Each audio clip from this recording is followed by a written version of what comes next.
There comes a time in life when everything feels disconnected. Your goals, your relationships, even your identity.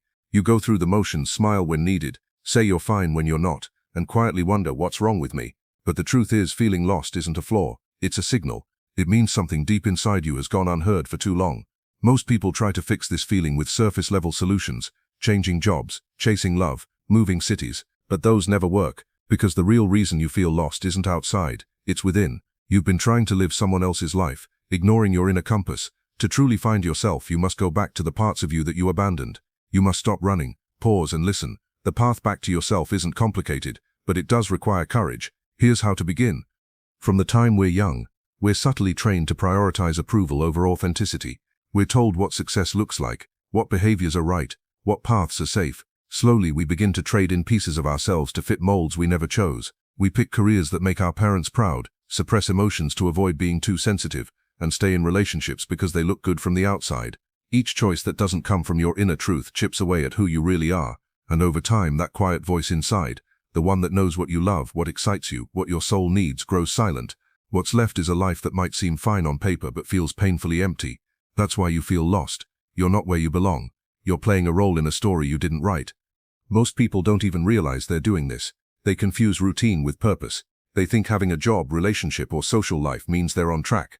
But being busy isn't the same as being fulfilled, and success, when it's defined by someone else, never feels like victory. It feels like prison.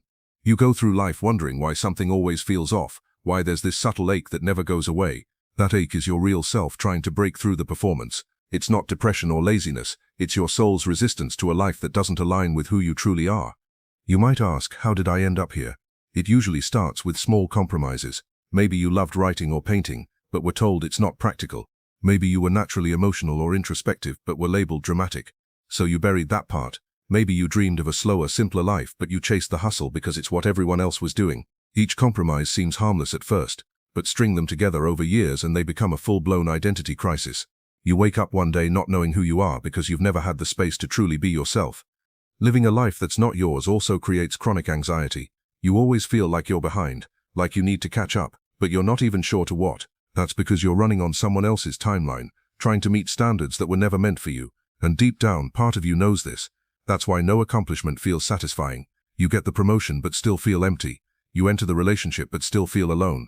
Because your spirit wasn't involved in those choices. They were made by your ego, your conditioning, your fear. So what's the way out? You must begin to strip away everything that isn't truly yours. That doesn't mean you need to quit your job tomorrow, or end every relationship. But it does mean you need to pause and ask some uncomfortable questions.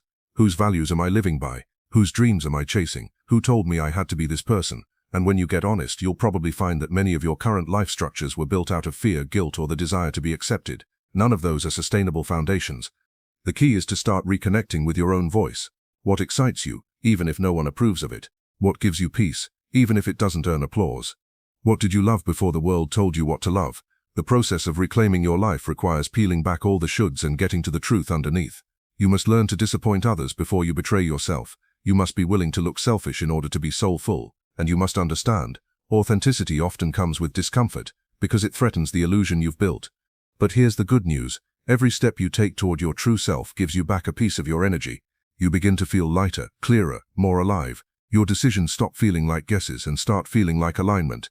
Even when life is hard, it no longer feels meaningless because at least now it's your life. And there's a power in that kind of ownership that no external success can replicate. So if you feel lost right now, don't panic. It's not the end of the world, it's the beginning of your return. Your lostness is not a flaw, it's a message. It's your inner self saying you've gone too far in the wrong direction, come home. All you need to do is listen.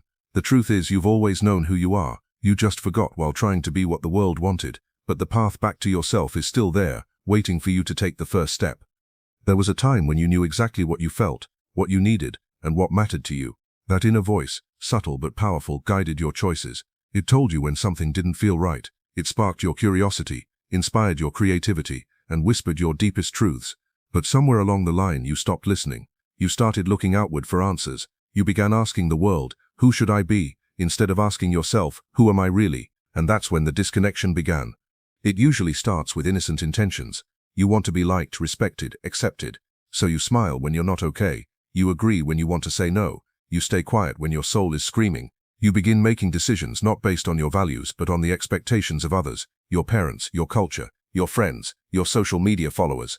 Slowly, your life becomes a performance, your words become a script, and your emotions become rehearsed. That inner voice, it's still there, but now it's drowned out by noise, drowned out by fear, drowned out by the desire to be enough for a world that's never satisfied. And this abandonment doesn't just affect your decisions, it affects your identity. You begin to forget what you love, you forget what excites you, you forget how to trust your instincts, you become a reflection of what others want, not a reflection of your truth. You feel disconnected from yourself because you're no longer rooted in your own being. And that's one of the deepest forms of pain, being alive, but not living as yourself. When people say they feel lost, this is often the real reason they've replaced their own compass with someone else's map. This disconnection also creates emotional chaos. You feel anxious, but you can't explain why. You feel stuck, but there's no clear obstacle. You feel like something's wrong, but everything looks fine. That's because your external life and internal truth are out of sync. You're climbing a ladder that's leaning against the wrong wall. You're chasing approval instead of fulfillment. And that misalignment eats away at your peace. You wake up every day with a subtle ache, a quiet emptiness, and the worst part is you can't even explain it to anyone because it all looks okay from the outside. When you live to please others, you start editing yourself. You hide your pain, dim your light, mute your opinions. You become so afraid of rejection that you'd rather be invisible than be authentic. But the cost of this is massive, because every time you silence your inner voice, you reinforce the belief that your truth is not valid, and the more you do that, the harder it becomes to hear yourself again. That's why so many people feel like they've lost themselves. It's not that you disappeared, it's that you've buried your truth under years of pretending. Reclaiming your inner voice starts with honesty. Brutal, liberating honesty. You must ask yourself, where am I living a lie? Where am I pretending? Who am I trying to impress? And most importantly, what would I do if I didn't care what anyone else thought? These questions are uncomfortable because they threaten the image you've built, but they're necessary if you want to feel whole again. You cannot heal while hiding. You cannot be free while pretending. You also need to practice listening again, not to the noise outside, but to the stillness inside. That voice you abandoned, it's still there, waiting. It speaks in gut feelings, in quiet urges, in subtle resistance. It's the part of you that feels heavy around the wrong people and light around the right ones. It's the knowing that certain paths drain you, no matter how successful they look. Reconnecting with that voice isn't about magic, it's about presence. You must be willing to pause, reflect and feel. You must give yourself permission to be seen, not as perfect but as real.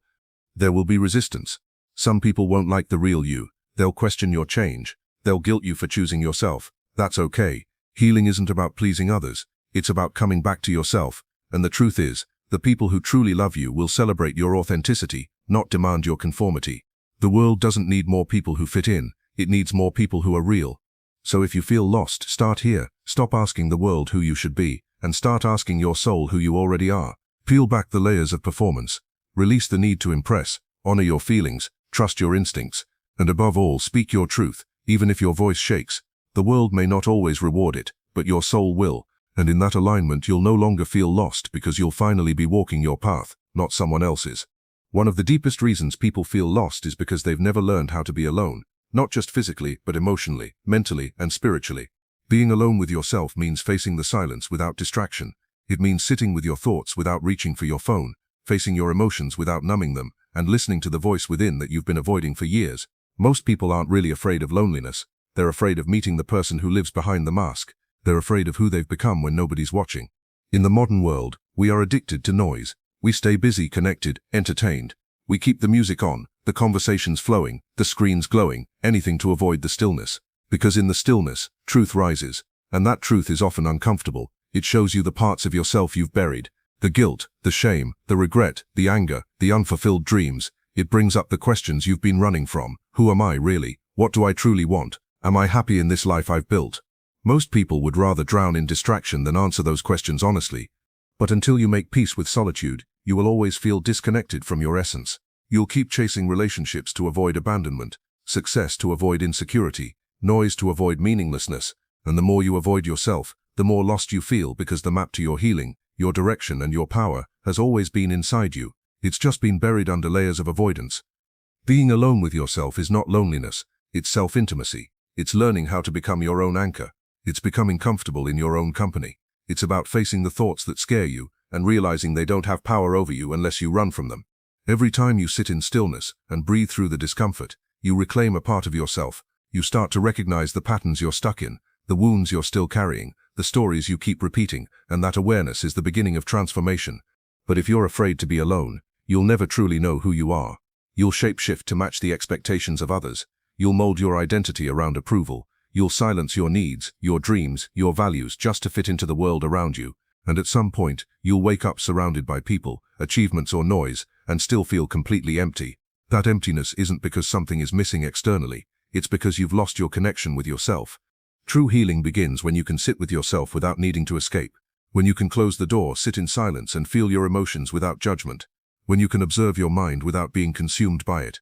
When you can hear the fears, the doubts, the self-criticism, and still choose compassion over shame.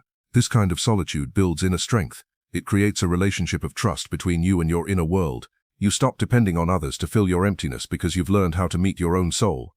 Many people think healing is about fixing what's broken, but sometimes healing is just about stopping the escape. It's about creating space to hear what your pain has been trying to tell you for years. It's about learning to stay present in your body, even when it's uncomfortable. The truth is, you can't heal what you're too afraid to feel, and you can't feel what you're always running from. Stillness is not weakness. It's the most courageous thing you can do in a world that profits from your distraction. So the next time you feel lost, instead of running to someone or something, try sitting with yourself. Close your eyes, take a breath, feel what's really there beneath the surface. Let the silence speak, let the truth rise. It might be painful, it might be confusing, but it will always lead you back to yourself, and in that return, you'll find something more powerful than comfort. You'll find clarity. When you're no longer afraid to be alone with yourself, you become free. Free from approval, free from external validation, free from the exhausting chase for meaning outside of you. You begin to live from your center. You make decisions that are aligned with your truth. You set boundaries without guilt. You follow your intuition without explanation. That's what it means to be rooted in self-awareness, not to become perfect but to become present. Being alone with yourself isn't about isolation, it's about connection, the most important connection you'll ever have, because every relationship you enter, every choice you make, every path you walk, will either reflect your inner truth or your inner fear, and unless you know who you are when everything is stripped away, you'll always live at the mercy of the world around you. So ask yourself, what part of you are you afraid to meet in the silence? What truth are you avoiding by staying busy, entertained, or distracted? And most importantly, who might you become if you finally had the courage to stop running and start listening? You can't find your true self while holding on to a false identity. The real reason so many people feel lost is because they are living lives that were never truly theirs. From a young age, we are conditioned to become what others expect. Pleasers, achievers, caretakers, performers. We wear masks to fit in, to be loved, to survive. Over time, those masks become so convincing that even we start believing in them.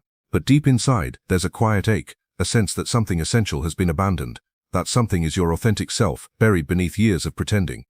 The false self is built on fear, fear of rejection, fear of judgment, fear of failure. It's the version of you shaped by the world's opinions and expectations. It's the identity you crafted to be accepted, praised, or protected. You told yourself who to be based on who they wanted you to be. Maybe you became the strong one who never cries, or the responsible one who always sacrifices, or the successful one who hides their emptiness behind achievements. But at some point, that role begins to suffocate you. It becomes too heavy to carry. That's when the feeling of being lost starts to creep in. Not because you don't have an identity, but because you're living someone else's version of you. The truth is, real clarity doesn't come from adding more. It comes from shedding what's false. Finding yourself is a process of unlearning, unbecoming, and unraveling.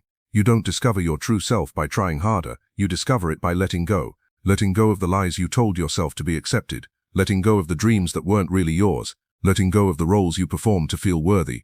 Every layer you peel away brings you closer to who you truly are underneath. But this process isn't comfortable. It can feel like a death because in a way it is.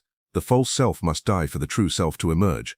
You'll grieve the image you once clung to. You'll feel fear, confusion, even guilt for walking away from what no longer fits. But the discomfort is necessary. It means you're waking up. You're no longer willing to betray yourself for approval. You're no longer willing to silence your truth to avoid conflict. You're choosing alignment over attachment.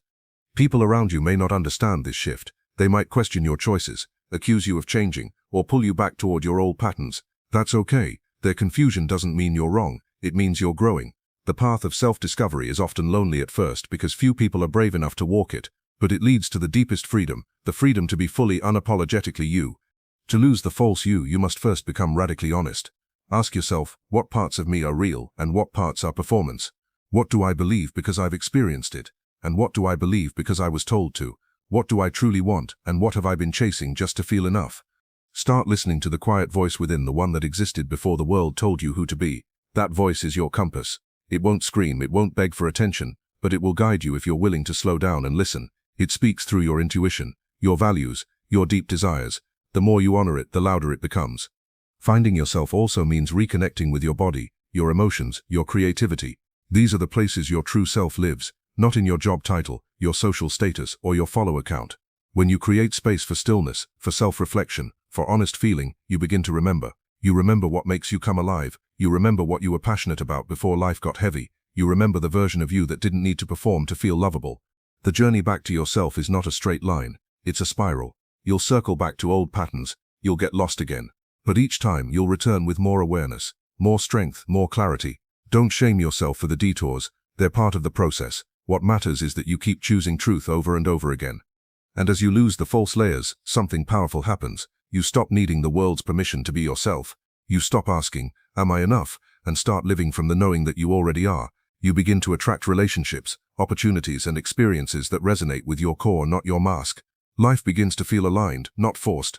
And the feeling of being lost fades, not because everything outside of you changed, but because you came home to yourself. So if you feel lost, don't panic. Don't rush to fix it or escape it. Sit with it. Ask it what it's trying to reveal.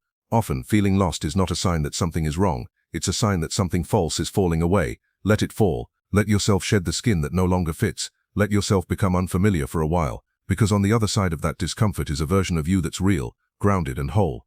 You don't have to find yourself by becoming someone new. You have to remember who you were before the world convinced you to forget. And that remembering begins when you stop clinging to the false self and start living from the truth.